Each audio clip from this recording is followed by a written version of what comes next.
Lau asked me to give a little overview of fact-checking around the world.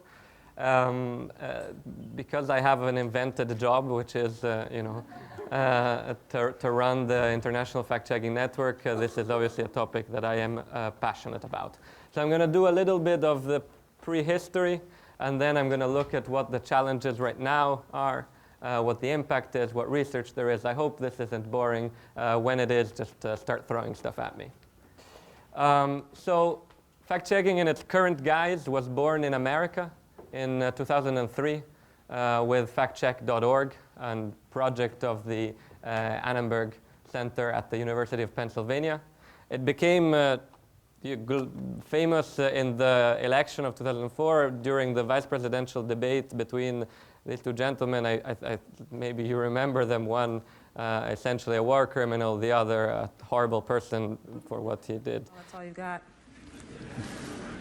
Well, the reason they keep mentioning Halliburton is because they're trying to throw up a smoke screen. They know the charges are false. They know that if you go, for example, to factcheck.com, an independent website sponsored by the University of Pennsylvania, you can get the specific details with respect to Halliburton. It's an effort that they've made repeatedly. Now, the ironic thing was that whoever wrote that into his talking notes had not fact-checked himself because the domain name was wrong, and it led actually to a site redirecting people to vote for John Edwards and John Kerry. In 2009, this is a very sensitive clicker, the movement was awarded what is one of the highest prizes in journalism, the Pulitzer Prize, to PolitiFact. It's almost quaint now to read the motivation, which includes the phrase, the power of the World Wide Web. But it is, that's just 8 years ago, and still the World Wide Web was this beast to wrestle with. But nonetheless, it shows how much hand in hand the internet and the growth of fact-checking went. It really was what turbo-powered the initial movement towards fact-checking. As we all tragically know, the internet is also a lot of other things, including an enormous source of misinformation. Now, in the 6 years since, 6-7 years since, we have seen what is a veritable boom, and what was a very Americanocentric movement differentiated itself geographically very much. There are now more than 100 fact-checking projects active in approximately 40 countries. These are the launch dates of the participant organizations of Global Fact 3, those that responded at least. So we've seen it grow in a lot of unlikely countries and all over the world. You can find fact-checkers now in Australia and Mexico, in India and Brazil, in South Korea and Kenya. What makes fact-checking so appealing to organizations around the world? We've heard it from Laura. I'll tell you what was my motivation when, with 9 friends, not journalists, we launched Pagella Politica in Italy, which was just a blog between friends and is now the largest political fact-checking site in Italy. It's despair at the fact that the media wasn't challenging factually flawed assertions. It's hope that a public discourse centered on facts and objective claims would lead to better policies and a healthier polity. But let's look together at who the fact-checkers around the world are and how they operate. This is basically we zoomed out from the map that Laura showed earlier. There is a concentration. Initially, I used to call it an upside-down inverted L. Then Bill Adair was like, what the hell is an upside-down inverted L? So I've started calling it an inverted 7, which maybe gives us a bit of a better idea. Fact-checkers cover most thickly the Americas and Europe, and then a little more sparsely other continents. This is very much a digital movement of the fact-checkers who are participating at Global Fact on Thursday and Friday. 80% say that they publish primarily online. This is associated to what I was saying earlier. It's good thing, but it's also sometimes an impediment when we try to translate fact-checking into other mediums, namely television. There are not very many millionaire fact-checkers. Sorry, guys, if the new ones among you were hoping to make a big buck. I mean, maybe you'll do it, but I hope so too. But the 2/3 of the fact-checking projects that will be at Global Fact operate with less than $50,000 US dollars a year. What kind of organizations are we? The low cost of online distribution, the increasing availability of open data, and the growing distrust in mainstream media per se, in the actual embodiment of media, has meant that a lot of fact-checkers around the world are actually NGOs. Many of the leading projects around the world, I'm thinking of Africa Check in Johannesburg, I'm thinking, of course, of our host Chequeado, Full Fact in the UK, are in fact civil society organizations. There are some more geographical peculiarities that I wanted to touch on. I don't want to belabor this too much because this is a young movement and a relatively small movement, but I'll touch upon them. Besides the media NGO thing, which is mostly an America, rest of the world thing. So the majority of fact-checkers in America are tied to media. The majority of fact-checkers outside America are not. In some younger democracies, and I'm thinking especially of the democracies in the Eastern Europe, fact-checking is seen as a tool by almost activist organizations that fight for accountability and transparency in government. So a bit more tooth, so to speak, than elsewhere. In the Spanish-speaking world, and hopefully I don't say something so stupid that you'll throw stuff at me, I'm noticing a trend of very much an overlap between those medias, those outlets, those CSOs that do investigative reporting work, and those media, those outlets that do fact-checking. This seems to me a very good thing. There's lots of potential in the two working with one another.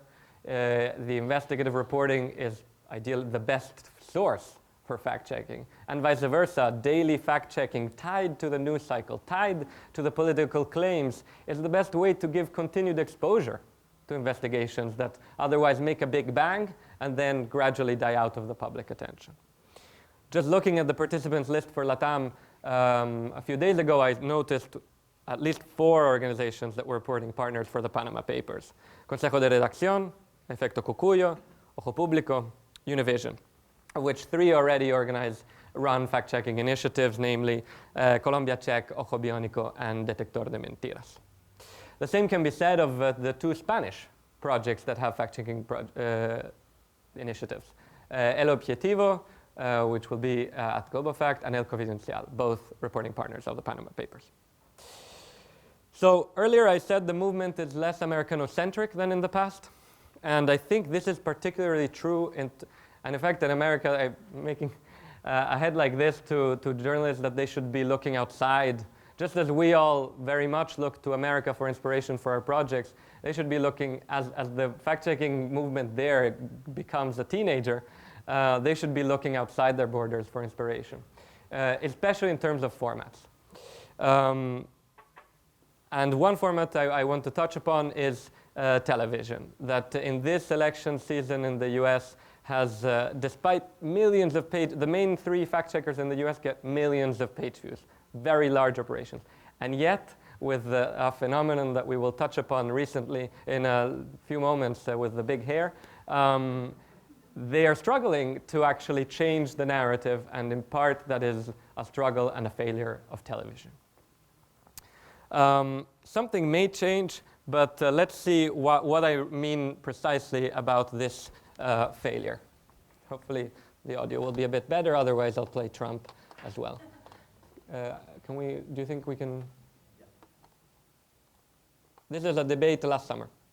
Mr. Trump, let's stay on this issue of immigration. You have been very critical of Mark Zuckerberg of Facebook, who has wanted to increase the number of these H-1B. I was not at all critical of him. I was not at all. In fact, frankly, he's complaining about the fact that we're losing some of the most talented people. They go to Harvard, they go to Yale, they go to Princeton, they come from another country, and they're immediately sent out. I am all in favor of keeping these talented people here so they can go to work in Silicon Valley. So you're in favor of increasing I have not been at all critical of him. Where did I read this and come up with this that you were... Probably, I don't know, you people write this stuff. I don't know where you... A creature of television can just glide over any kind of fact check if it's done this sloppily. So the reporter had the right information. The claim she accused him of saying, not only did he say it, it was on his campaign website. All they had to do was a screenshot and project it. The moment that she says, where did I get this? I almost broke down to tears because it's such an abject failure. It's such a small step, but it's a sign that we don't realize that television is drama, that television requires some kind of work that is additional to just, this is the truth. Things may be changing if this Chiron is anything to go by. I don't know how many of you saw it. I got very excited about it a couple of days ago. So CNN was running a, this wasn't live, but CNN ran a speech by Trump on the fact that I never said that Japan should get nuclear weapons. And the lower third, I don't know what to call it in Spanish, in Italian it's il sottopancia. It repeated, Trump, I never said Japan should have nukes, and in brackets, just 2 words, he did. Now, this could look irrelevant, unimportant, but actually, if you're at an airport, if you're at the doctor's, if you're just by mistake turned on CNN at the hotel room, usually what you see is the underneath. And that underneath is usually what stays with you. So if it is used to repeat falsehoods, just by repeating what the person says, it's actually very negative. Like this, we are changing the dialogue. I tried to reach out to CNN for comment, to ask them whether they do it again, whether they do it with his opponents. They were very quiet. I think the producer tried this. They didn't realize how big of a deal it actually was. And when they saw it, they weren't quite sure what they're going to do. So we'll see. But I brought to you an example of what I think is good TV fact-checking. And I'm very glad that Natalia, who is, so not Anna, the other journalist on this show, will be presenting at Global Fact. Let's look at it one moment. Que tiene que ver con el mismo tema que estamos tratando durante toda la noche, con lo que gastamos, con los presupuestos y con la situación, sobre todo, económica de España. Y con la recuperación de España. Es lo que les hemos venido escuchando a miembros del Gobierno y también del Partido Popular en las últimas semanas o casi en el último mes de septiembre. Hasta en China lo dijo Rajoy. Vamos a escuchar lo que decían varios dirigentes del Gobierno, como decía Natalia, y también del Partido Popular. ¿Les va a sonar mucho eso de que la recuperación ya está aquí? Tiene gracia. ¿Quién lo iba a decir? Que en el segundo trimestre del año en el que estamos, España iba a ser la economía de la zona euro que más crecía.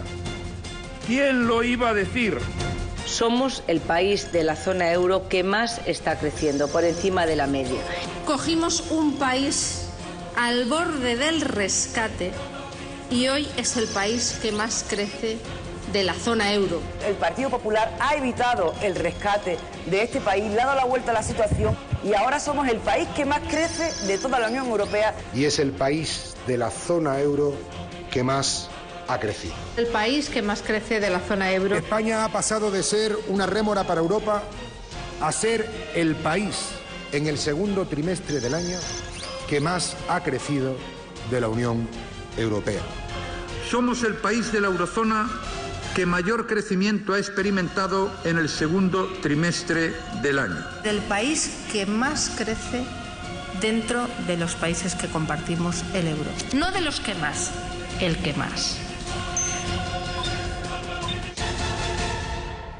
Tengo que reconocer, Natalia, que a mí me inquieta esto. Porque, claro, yo veo al número 1 del Gobierno, a la número 2, a la número 1 del Partido Popular y a su número 2, a Floriano. A todos los que acabamos de escuchar, Natalia, digo que me inquieto porque, claro, lo dicen muy contundentemente. Somos el país de la zona euro, y lo dicen así, zona euro que más crece. Tiene que haber datos que lo valen. Que más crece en el segundo trimestre. A nosotros también nos inquietaba, así que hemos ido precisamente a Eurostat, que es quien engloba todos esos datos, y vemos que efectivamente España crece en el segundo trimestre del año, lo hace un 0,6%, igual que crece por otra parte Portugal y también Eslovaquia. Así que en este primer momento estamos ya empatados con otros dos países. Vamos a explicar que Eurostat no es cualquier cosa, Natalia, es la fuente más oficial para este tipo de datos, ¿no? Es la estadística europea que recoge el crecimiento y otras muchas cosas de todos los países que compartimos moneda, que compartimos el euro. Estos tres comparten, así que hasta aquí podríamos decir que, hombre, empatando, pero sí tenemos el mismo dato que otros, empatando, ¿no? Empatando, ¿O me vas a sorprender? Crecimiento del 0,6%. ¿Hay algún país que crezca más? Pues aquí tenemos estos muñequitos. Vaya, que nos sorpresa. Demuestran que Eslovenia crece al 1%, que Letonia crece también al 1% y que Malta lo hace al 1,3%. Vale que son países, algunos que se han incorporado hace poco a la zona euro, vale que son más pequeños que España Cosa que no hemos escuchado en el vídeo de los dirigentes del PP y del Gobierno. Que pero España aporte más al conjunto europeo, de acuerdo, pero olvidarnos de estos países y sobre todo olvidarnos de Irlanda, que crece al 1,5% según hemos podido saber estos últimos días, pues ya nos parecía una cosa bastante rara. Bueno, a lo mejor es que lo que querían decir es que España es el país que más crece si no tuviéramos en cuenta a Irlanda, Malta. I think you get the idea. And this is actually one of the least produced of their clips. They have great graphical work. They have a really well thought out process. And we're going to talk about that more Thursday and Friday. But I think you see an ocean of difference, right, between the two approaches. And I think it's very clear to understand why this ultimately ends up being more effective. Now, the current election cycle in America is a good moment to transition into, are we having any impact? What is the impact of fact-checking? This is a quote from Angie Holland, the editor of PolitiFact, which I think really encapsulates it quite nicely. One candidate is so calculated in how she parses facts, people see her at best as secretive and at worst as a liar. The other candidate is so careless with facts, people see him at best as an entertainer and at worst as a liar. It's really like a plague on all your houses. And in fact, media commentators in America are freaking out. I'm starting a drinking game, which every time that I see an article that says that we are in a post-fact world, or we are in a post-truth world, or the facts don't matter anymore, I have a shot. So I'm not going to lie, I'm a little drunk right now. No, but this is a serious question, right? You know, how can possibly one of the most fact-challenged candidates in history, Donald Trump, be now a serious contender, despite his continuous relation with lies? Not that, on the other hand, we have a much better relation with the truth in Hillary Clinton. So I just want to go reassure you a little that not all politicians are like that, and that there are actually examples around the world of politicians reacting to fact-checking in the way that we'd expect. One example, before I left Pagella Politica, the vice president of the Chamber of Deputies was called up by a radio show. He had claimed that the refugees from the Mediterranean were provoking thousands and thousands of cases of tuberculosis among the police. This was an outright lie. Thankfully, the radio host used one of our fact checks, called the politician, he apologized and retracted. Closer to home, I'm hoping I can play you a little clip from Chequeado. A propósito de denuncia, no quiero dejar de decir esto, si no parecemos contradictorios. La semana pasada, si mi memoria no me falla, nosotros todos los martes tenemos la presencia de Matías Di Santi de chequeado.com. Y una de las frases que chequeó, espero no equivocarme, es justamente esta que dijo Mauricio Macri de que no había tenido denuncias en los últimos años y que todas habían aparecido ahora, y le puso falso.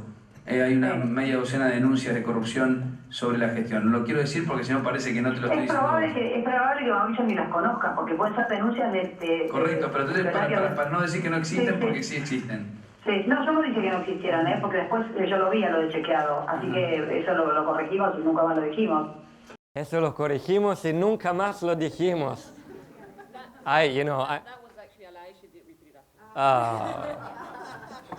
Nice way to ruin the punchline, but still, this is what we're trying to do, right? This is the sort of effect that we hope to obtain. I'm going to skip over the two other examples and give you a bit of research because I'm running out of time. But So one study from Brendan Nyan and Jason Reifler in 2013 took 1,000 state legislators in the United States, divided them into 3 groups. One group was told, we're going to cover you like the press usually covers you, just FYI. The other group was told, we're going to fact check you and fact check you so hard that when you say something false, we're going to use the really embarrassing names about what you said. And the third group was a control group. Lo and behold, the group that got told you're going to be fact checked had a significantly higher chance of making truthful statements when rated by fact checkers than the other 2 groups. So there is, politicians will keep lying. But are we like the traffic cop that makes them slow down a little? I think yes. Readers care. So this is an internal survey of NPR listeners. NPR is the U.S. is a very respected public radio, and by far they asked them, what do you want to hear during these elections? The actual election results, 97%, makes sense. The very second thing, 96% of them wanted to hear fact checks. That's a lot higher than people who wanted to hear polls. And yet we keep hearing polls and we don't hear as much fact checking. This study was made, I need to say that that's the self-proclaimed, right? Like, of course, if I ask you, what would you like to do, you're going to give me the virtuous answer. If I asked you all whether orange juice is great, you'll nod vigorously your head. But if tonight at the bar I see one of you drinking orange juice instead of a Malbec, I'll be surprised. So, there's something about it being expressed rather than studied. But there are more studies that show that factual corrections can work. This was done on the Reddit channel /ChangeMyView. And it showed that 30% of commenters who were exposed to a factual assertion that opposed what they had started with did change their mind. You may say 30%, that's so low, it means 70% didn't. I think we need to be aware that that's the audience we have. We do not have 100% of the readers who are ready to change their minds. That's just like there is a median voter, you need to believe that there is a median reader that is willing and ready to change their minds. One more study, which I think is great. There's this continuous sadness in America that when you ask Democrats and Republicans the same question about a factual claim, so did the deficit go up or down under Clinton? Did the surge reduce or increase the deaths in Iraq? You will get different answers depending on which side you are, whatever is most convenient for your side. What this study on the American Journal of Political Science did last December, they gave $1 for a right answer or saying I don't know. And with that $1, the differences between the party political questions almost vanished. So much of what we're seeing of people shouting and saying facts that aren't true, actually they probably know it's not true, and that's more of a cheerleading effect than an actual thing they believe. Just $1.